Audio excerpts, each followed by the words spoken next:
ini kembali kita akan merenungkan firman Tuhan, dan saya percaya walaupun kebenaran ini sering diulang-ulang melalui sebuah khotbah di mimbar yang saudara dan saya dengar, tetapi hari ini kalau Tuhan berbicara secara khusus kepada setiap kita, saya yakin Tuhan hendak berkata-kata kepada saudara dan saya. Tuhan punya maksud yang baik. Saudara-saudara, di masa pandemi, di masa sulit seperti sekarang ini, saya sering mendengar pertanyaan, apakah salah kalau saya khawatir? Nah, kalau kita perhatikan kitab Matius pasal yang ke-6 dalam salah satu khotbah Tuhan Yesus di bukit, maka berkali-kali Tuhan Yesus harus menekankan kepada setiap pendengar, kepada pengikut dan kepada murid-muridnya dan kepada saudara dan saya hari ini, jangan khawatir, jangan khawatir. Bukan berarti Tuhan ingin supaya saudara dan saya menjadi cuek, kita masa bodoh dengan hidup kita. Kita tidak mempedulikan kebutuhan orang lain, tidak mempedulikan hidup kita. Bahkan Tuhan sendiri meminta kepada saudara dan saya menjadi orang yang peduli dengan hidup kita, peduli dengan lingkungan, fokus, atentif, menjadi orang yang penuh perhatian, memiliki kepekaan. Saudara-saudara yang dikasihi Tuhan, setiap kita memang harus memenuhi kebutuhan kita, atau bahkan saudara juga harus menanggung kebutuhan orang lain. Sementara segala sesuatu yang terjadi di sekitar saudara menjadi perhatian saudara, dan pada akhirnya semuanya berada di pikiran kita, berkecamuk di pikiran kita, di hati kita, membuat kita sulit membedakan manakah kekhawatiran yang tidak sehat, manakah konsen hidup kita, perhatian kita yang tidak sehat, kekhawatiran yang membuat saudara dan saya jauh daripada yang Tuhan maksud sesuai dengan firman-Nya. Dan saudara-saudara, sejak virus corona kira-kira 11 bulan yang lalu, Bapak Ibu saudara yang dikasihi Tuhan, sampai hari ini memang semua orang sedang menghadapi masa pandemi, dan pandemi ini sama sekali tidak mengenal siapa orang yang akan menjadi korbannya. Tidak peduli saudara dan saya orang-orang percaya kepada Tuhan atau tidak. Tidak peduli orang miskin atau kaya, orang berkedudukan, memiliki jabatan, atau bahkan rakyat biasa. Bahkan negara-negara yang superpower sekalipun, sekelas Amerika, saudara tahu bagaimana perkembangan COVID-19 yang hampir tidak terkendali. Dan saudara-saudara, sama sekali tidak bisa dibedakan mana negara-negara yang memiliki sistem medikal yang canggih atau yang terbelakang. Nah, Bapak Ibu yang dikasihi Tuhan, memang perubahan sedang banyak terjadi dalam kehidupan kita, dalam keluarga kita, dalam pekerjaan kita, bahkan mungkin dalam pelayanan kita. Tetapi secara pribadi, Bapak Ibu saudara yang dikasihi Tuhan, saya ingin mengajak saudara dan saya bertanya kepada diri kita sendiri, bertanya kepada karakter kita, bertanya kepada sikap kita, bertanya kepada hati kita. Apakah kita sedang mengalami perubahan yang baik atau sebaliknya? Saudara-saudara, apakah kita lebih mudah marah, lebih cepat bereaksi, lebih cepat panik? Kita menjadi orang yang lebih paranoid, takut sekali untuk keluar ke sana kemari. Kita menjadi orang yang mudah takut dan cemas. Atau sebaliknya, saudara-saudara yang dikasihi Tuhan, kita menjadi orang yang di masa-masa sulit seperti ini, orang yang mengandalkan Tuhan, orang yang sedang hidup dalam iman kepada Tuhan, orang yang juga mempedulikan kepentingan orang-orang lain. Nah, Bapak Ibu yang dikasihi Tuhan, mari bersama-sama dengan saya kita akan melihat firman Tuhan. Ya. Apakah firman Tuhan masih bisa berbicara kepada setiap saudara dan saya? Apakah kita masih meletakkan diri kita pada identitas kita yang benar di dalam Kristus, bahwa saudara dan saya adalah orang-orang yang telah ditebus, dan saudara dan saya adalah milik Tuhan untuk selama-lamanya. Nah, Bapak Ibu, saya tidak menyepelekan virus yang memang sangat menular dan berbahaya. Tetapi bukankah juga ada banyak virus-virus yang sebelumnya, saudara-saudara, penyakit-penyakit menular yang juga sangat berbahaya yang pernah hidup di sekitar kita? Kita mungkin tidak terpapar virus corona, tetapi mungkin tiba-tiba saja kita ditimpa oleh satu penyakit Mungkin di sekitar kita, saudara-saudara, tidak ada lagi keadaan atau perasaan atau pekerjaan yang olehnya kita merasa ini kondisi yang teraman dalam hidup kita. Nah, Bapak Ibu yang dikasihi Tuhan, kapan saja waktunya saudara dan saya bisa mengalami keadaan yang berubah. Mungkin kita harus siap untuk sebuah kondisi kebangkrutan dalam usaha kita. Kita mungkin harus bersiap untuk karena sakit penyakit yang harus saudara dan saya derita. Seaman-amannya kita menyetir mobil, apakah kita bisa memastikan tidak ada orang yang mabuk yang sedang nyetir mobil kemudian menabrak kita? Saudara-saudara, seaman-amannya kita menjaga diri kita, sangat berhati-hati, tetapi kita tidak bisa mengontrol apapun yang ada di sekitar kita. Kesusahan dan kesulitan seolah-olah terus mengintip hidup kita. Nah, saudara-saudara, panggilan saya dan saudara hari ini adalah kita melihat kondisi yang real di sekitar kita. Memang ada problem, memang ada masalah, memang ada kesulitan, dan kita harus mencari penyelesaiannya. Tetapi saudara, pada sisi yang lain, saudara dan saya harus datang kepada Tuhan. Tuhan pasti akan menolong kita. Kita mesti tahu hal ini. Kita mesti bisa membedakan, memisahkan antara kekhawatiran yang membuat saudara dan saya menjadi tidak produktif, yang melemahkan kita, kekhawatiran yang tidak ada gunanya, yang tidak boleh ada di dalam hati saudara dan saya sebagai anak-anak Tuhan. Bukankah Alkitab berkata dalam Matius 6 ayat 27, siapakah di antara kamu yang karena kekhawatirannya dapat menambahkan satu hasta saja pada jalan hidupnya? Jikalau perintah Tuhan Yesus sangat jelas, sangat gamblang kepada kita, jangan khawatir, maka mari kita akan melihat, kita mengevaluasi apa yang begitu menyebabkan kita menjadi khawatir, takut di hati kita. Maka yang pertama-tama, saudara, kita perlu bertanya, apakah kekhawatiranku ini berangkat dari hati yang tidak yakin dan membuat saya tidak percaya kepada pemeliharaan Tuhan? Atau mari kita perhatikan khotbah Tuhan Yesus. Sebelum berbicara mengenai hal kekhawatiran, Yesus menyatakan apa yang menjadi harta yang paling berharga, apa yang menjadi sangat penting dalam hidup saudara dan saya. Bukankah Alkitab berkata, jangan kamu mengumpulkan harta di bumi. Di bumi ngangat dan karat merusakkan dan pencuri membongkar serta mencurinya. Tetapi kumpulkanlah harta di sorga bagimu. Di sana ngengat dan karat tidak bisa merusak, pencuri tidak bisa mencuri. Dalam Matius pasal 6, 19-21. Nah, saudara, Tuhan Yesus menginginkan kita benar-benar menata hati kita baik-baik. Kita mengerti, kita mengetahui ada harta yang luar biasa, harta yang tidak fana, yang tidak bisa diambil oleh pencuri, dan itu harus menjadi bagian konsen kita yang paling penting dalam hidup kita. Saudara-saudara, Yesus ingin membawa hati kita kepada Bapa. Yesus ingin membawa kita, dan Yesus berbicara kepada kita mengenai kekhawatiran dalam Matius pasal 6 ayat 25-34. Yesus katakan seperti ini, karena itu, perhatikan, karena itu aku berkata kepadamu, jangan khawatir akan hidupmu. Jangan khawatir apa yang akan kamu makan, minum, dan pakai. Jangan khawatir, karena hidup itu lebih penting daripada makanan, dan tubuh itu lebih penting daripada pakaian. Apa yang kau minum, apa yang kau makan, apa yang engkau pakai, berbicara mengenai kebutuhan fisik kita sehari-hari. Allah bukan tidak peduli kepada semua hal tersebut, saudara-saudara.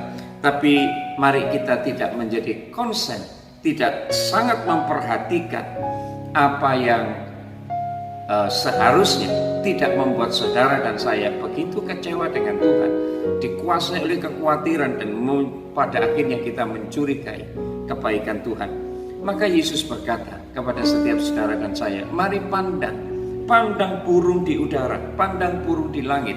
Dia tidak menabur, dia tidak menuai, dia tidak mengumpulkan bekal dalam lumbung, tetapi Bapamu yang di sorga memelihara burung-burung ini. Apalagi Bapa kita, kita melebihi burung-burung Mengapa kamu menjadi sangat khawatir? Mari perhatikan bunga bakung yang ada di ladang. Dia tumbuh bekerja tanpa meminta. Namun aku berkata kepadamu, Salomo dalam semua kemegahannya tidak berpakaian seindah salah satu dari bunga itu. Jadi jika demikian Allah mendandani rumput di ladang yang hari ini ada dan besok dibuang ke dalam api, tidakkah ia akan lebih dahulu dan lebih lagi mendandani kamu, hai orang-orang yang kurang percaya. Nah Bapak Ibu dikasih Tuhan, lihat, mari perhatikan alam semesta ini. Lihat, jikalau Allah sedemikian mengatur dan mendandani alam semesta ini, jikalau Allah sedemikian memelihara dengan rapinya segala sesuatu dalam keteraturan, maka Allah yang sedemikian baik, Bapa kita di sorga, akan jauh lebih memperhatikan hidup kita. Bukankah hal ini yang harus saudara dan saya perhatikan? Nah Bapak Ibu dikasih Tuhan, bagi saya ini merupakan teguran yang keras. Ini menjadi evaluasi yang sangat penting bagi saudara dan saya.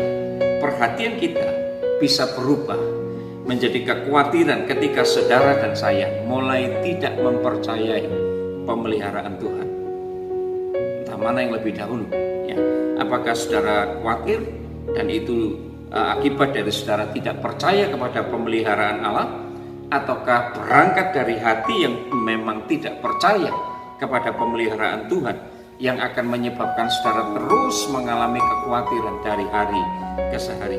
Nah Bapak Ibu yang dikasih Tuhan, Dia adalah Bapa satu pribadi yang bukan sekedar kuasa impersonal, tetapi Dia seorang pribadi yang kepadanya saudara dan saya bisa berbicara, kepadanya saudara dan saya bisa mencurahkan segala sesuatu dalam hati kita.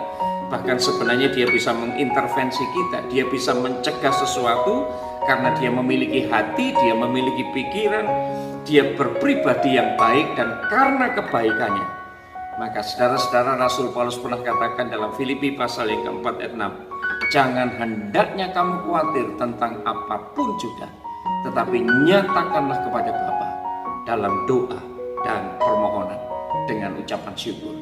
Nah Bapak Ibu dikasih Tuhan, bukan berarti segala sesuatu persoalan itu tidak ada. Bukan berarti kita tidak boleh berbuat apa-apa. Tetapi kita dipanggil untuk berdoa kepada Allah dan menyatakan semua keinginan kita kepadanya. Kekhawatiran kita muncul karena kita tidak yakin Allah yang baik itu memelihara kita. Nah Bapak Ibu Saudara yang dikasih Tuhan, yang kedua mari kita perhatikan, jangan khawatir, jangan khawatir. Kata Yesus, jangan khawatir atas apapun yang ada di dalam hidupmu. Bukan berarti firman Tuhan ini ingin memperkecil persoalan saudara. Tetapi Bapak Ibu dikasih Tuhan, jangan akhirnya kekhawatiran yang saudara dan saya alami mengecilkan kebesaran Tuhan. Jangan kekhawatiran itu bersarang dalam hati kita, dalam pikiran kita, merongrong keyakinan kita, memudarkan iman percaya kita kepada Tuhan yang lebih besar, yang lebih agung, melebihi semua kesulitan hidup kita. Jadi Bapak Ibu yang dikasih Tuhan, memang ada kehilangan, memang ada duka cita, ada kesedihan, ada air mata. Bukan itu semua tidak ada, tetapi hari ini saya mengajak saudara dan saya melihat ke belakang. Apa yang sudah Tuhan kerjakan dalam hidup saudara. Bukan memikirkan hal-hal yang buruk dalam hidup kita, tetapi apa yang pernah saudara dan saya alami di waktu-waktu yang lampau. Dan sampai akhirnya Tuhan membuktikan dirinya sebagai pribadi yang provider, pribadi yang mencukupkan segala sesuatu dalam hidup saudara dan saya hari ini dan ke depan. Filipi pasal yang keempat ayat yang ke-8 mengatakan demikian. Jadi saudara-saudara, semua yang benar, semua yang mulia, semua yang adil, semua yang suci, manis, sedap didengar, semua yang disebut kebajikan dan patut dipuji, pikirkanlah semuanya itu. Paulus meminta kepada saudara dan saya menghilangkan semua pikiran-pikiran negatif yang selalu mempengaruhi kita, berperang dalam hati kita, dalam pikiran kita, dan menaruh hal-hal yang tidak benar. Jangan iri, jangan dengki dengan mencoba membandingkan Kenapa krisis orang lain lebih kecil dibanding dengan krisis kita? Yang saudara dan saya harus lihat adalah bagaimana saudara dan saya memenuhi hati kita, memenuhi pikiran kita dengan segala kebaikan dan pemeliharaan Tuhan dalam hidup kita. Luar biasa Bapak Ibu yang dikasihi Tuhan, Rasul Paulus pernah berkata, kukatakan kepadamu bukan berarti. Kukatakan ini bukan karena kekurangan. Sebab aku telah belajar mencukupkan diri dalam segala keadaan. Aku tahu itu kekurangan. Aku tahu apa artinya kelimpahan. Dalam segala hal dan dalam segala perkara tidak ada sesuatu yang merupakan rahasia bagiku, baik dalam hal kelimpahan maupun dalam hal kekurangan. Filipi 4 ayat 11 dan 12 berkata demikian. Jadi sebagai anak-anak Tuhan, Bapak Ibu Saudara yang dikasihi Tuhan, apakah kita menemukan keamanan di dalam hidup kita ini? Kita taruh di dalam Tuhan atau kekhawatiran? Dan itu akan menyatakan bahwa sebenarnya saudara dipenuhi dengan perasaan insecure, perasaan tidak aman. Karena mungkin saudara menaruh identitas dirimu kepada hal-hal yang salah. Pada waktu Yesus berkata, bukankah hidup ini lebih penting daripada makanan dan tubuh ini lebih penting daripada pakaian? Yesus ingin membawa saudara dan saya meletakkan perspektif kita di tempat yang benar, meletakkan pikiran kita di tempat yang benar. Mana yang lebih penting, mana yang lebih harus didahulukan. Kita perlu bermawas diri, kita perlu menjaga hati kita, saudara-saudara. Nah Bapak Ibu dikasih Tuhan, ketika seseorang mungkin melihat pekerjaannya bukanlah pekerjaan yang hebat, ketika seseorang melihat kita mencoba menilai orang lain lebih rendah derajatnya barangkali, oleh karena pekerjaannya tidak lebih baik daripada orang lain.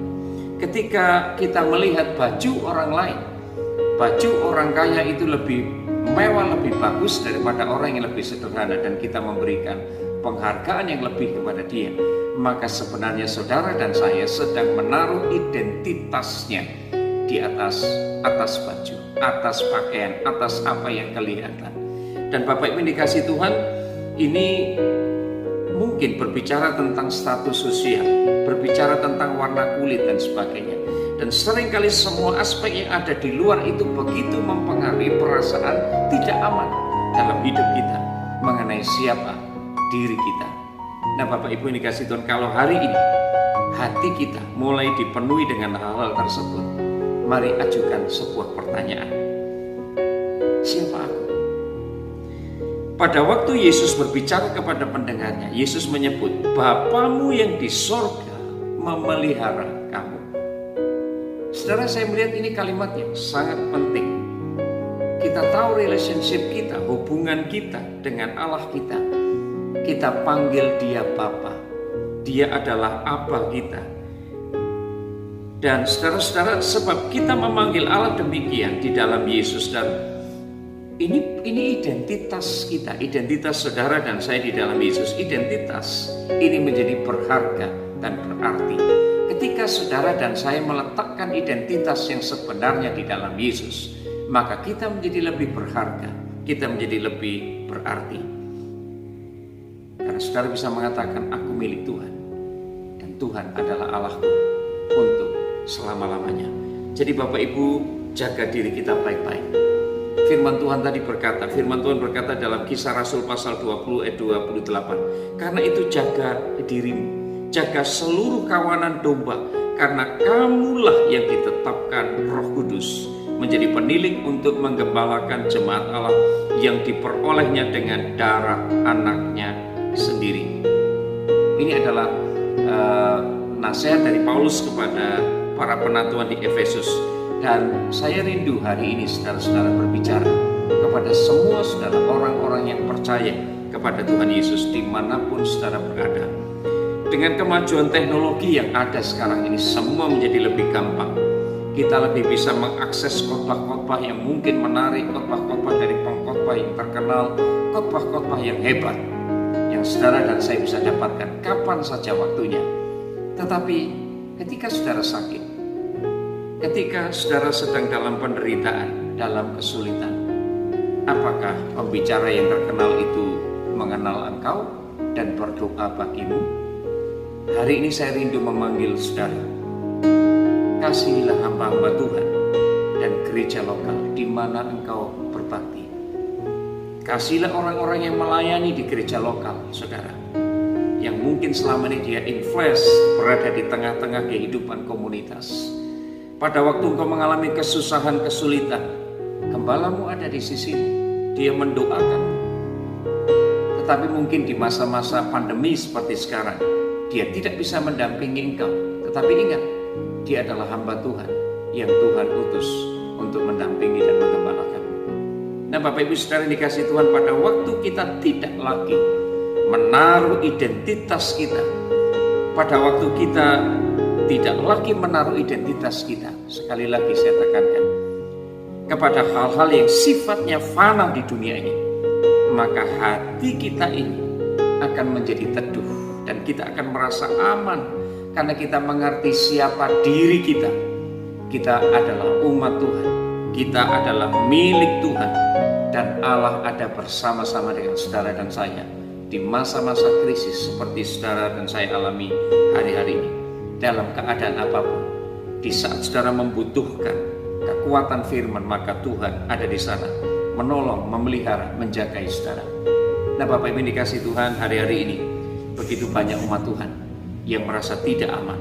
Mereka dalam kesulitan pekerjaan, mereka mungkin merasa tidak aman dengan penghasilan karena tabungan mereka yang menipis. Mereka merasa tidak aman dengan pekerjaan yang mungkin tidak menjanjikan masa depan yang lebih baik. Tapi mari bawa hati kita kembali kepada cara pandang yang benar. Apakah kita menaruh identitas kita kepada besarnya perusahaan yang saudara miliki? Apakah kita menaruh identitas kita kepada banyaknya uang yang saudara bisa simpan? Nah, pada waktu itu semuanya tidak ada lagi, maka saudara, bisakah kita mengatakan kepada Tuhan bahwa Tuhan itu baik dalam segala keadaan? Pada saat saudara senang atau sakit, pada saat saudara kelimpahan atau berkekurangan, saudara merasa aman di dalamnya karena kalau saudara tahu, saudara punya identitas sebagai anak-anak Tuhan, dan saudara dan saya adalah milik Tuhan, dan Allah adalah Allah kita yang diam bersama kita, maka kita akan merasa aman, kita akan merasa teduh bersama dengan Tuhan. Ada sebuah pernyataan yang mengagumkan dari seorang Ayub. Dia berkata, dengan telanjang aku keluar dari kandungan ibuku, maka dengan telanjang pula aku akan kembali kepada Tuhan. Tuhan yang memberi, Tuhan yang mengambil. Dan saudara-saudara yang dikasihi Tuhan, ini sesuatu yang sedang dialami Ayub, dan pernyataan ini keluar dari seseorang yang mengerti siapa dirinya, yang mengerti siapa identitasnya. Saudara dan saya, barangkali kesehatan kita cepat atau lambat akan berkurang, akan hilang, dan kita tidak bisa mencegahnya. Pekerjaan kita di atas bumi ini mungkin akan selesai, mungkin 6 hari lagi, 6 bulan lagi, 6 tahun lagi. Uang tabungan kita pun mungkin akan semakin menipis. Dan saudara-saudara, mungkin pada akhirnya saudara dan saya menjadi sangat khawatir. Ingat kembali, Bapak Ibu dikasih Tuhan, yang harus saudara dan saya pikirkan sekarang adalah, mari kita menaruh identitas kita sesuai dengan yang Alkitab katakan, sehingga saudara dan saya merasa aman. Kita tidak mengecilkan kuasa Tuhan dengan kekhawatiran kita. Saudara, mari kita akan bersyukur kepada Tuhan. Ambil waktu hari ini untuk mengevaluasi diri kita, untuk kembali melihat diri kita di masa pandemi seperti ini. Perubahan apa yang sedang terjadi dengan hidup saudara dan saya? Kalau hari ini saudara dan saya mulai dipenuhi dengan ketakutan, mulai dipenuhi dengan kekhawatiran, maka biarkan firman Allah akan mengangkat semua kekhawatiran dan ketakutan saudara dan menempatkan damai sejahtera Tuhan dalam hidup saudara. Mari kita akan evaluasi diri baik-baik. Mungkinkah kekhawatiran yang saudara dan saya alami sekarang membuat itu disebabkan karena ketidakpercayaan kita kepada pemeliharaan Tuhan? Kalau jawabannya iya, maka saudara dan saya harus meminta ampun kepada Tuhan, mengakui kedaulatan Tuhan dalam hidup kita. Dan yang kedua, Bapak Ibu, mari kalau hati kita hari-hari ini sedang dipenuhi dengan ketakutan, kekecewaan, kekhawatiran, ada kemarahan, ada perasaan tidak tenang, penuh dengan gejolak emosi yang negatif, mari kita akan menghampiri Tuhan. Mari kita akan bertanya, apakah perasaan nyaman yang ada di dalam hati kita, dalam hidup kita, ditentukan oleh identitas yang salah, oleh karena kita menaruhnya kepada kondisi yang ada di sekitar kita. Dan Bapak Ibu dikasih Tuhan, biarkan Tuhan yang menjadi tempat sandaran kita yang utama dan satu-satunya dalam hidup kita. Karena ingat, identitas kita adalah milik Allah, dan Allah adalah Tuhan kita. Dia yang memelihara hidup saudara dan saya hari ini sampai selama-lamanya. Kiranya Tuhan menolong saudara dan saya, memberkati setiap saudara dan saya. Mari kita akan berdoa. Bapa, di dalam nama Yesus kami mengucap syukur kalau hari ini kami mendengar firman-Mu tentang kekhawatiran, sebuah perasaan yang mengungkapkan ketakutan dan kecemasan kami menghadapi situasi yang sedang terjadi di sekitar kami, dan itu bersumber karena kesalahan kami menaruh identitas diri kami kepada apa yang kami miliki di sekitar kami, sehingga ketika kami kehilangan, ketika kami mengalami kebangkrutan, ketika tubuh kami menjadi tidak sehat, ketika tidak ada keuntungan yang kami peroleh, mulai kekhawatiran berkecamuk dalam hati kami dan kami melupakan identitas kami sebagai anak-anak Tuhan, Bapa yang begitu baik, yang pasti akan memelihara hidup kami. Maka sekarang sesuai dengan firman-Mu kami meminta ampun kepadamu. Kami berdoa di dalam nama Yesus. Roh Kudus taruh kembali kekuatan yang baru. Roh Kudus menolong kami untuk kami menaruh identitas kami sesuai dengan firman-Mu bahwa kami adalah anak-anak Tuhan yang pasti akan dipelihara sedemikian rupa oleh Tuhan. Kami bersyukur Tuhan dan mengembalikan segala kemuliaan bagi-Mu di dalam nama Yesus. Amin. Tuhan memberkati.